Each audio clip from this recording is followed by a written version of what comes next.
Establishit natin Nogales Junction. Ayan mga kaludi. Tapos na mga anak yung pigi natin. Yung pangalawang inahin natin nanganak bigla. Kanina mga alas 3. Tutulog tayo. Ayan. May 13 piglets siya. 13. Puro buhay. Ayan mga kaludi. Padede na sila. Padede. Ayan. May 13 tayong piglets sa isa at isa nating inahin. Yung due date nito sa 23 pa sana. Pero kanina natutulog tayo.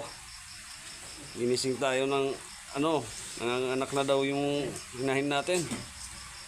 Pagdating ko may 8 or 9 na siguro nasa labas.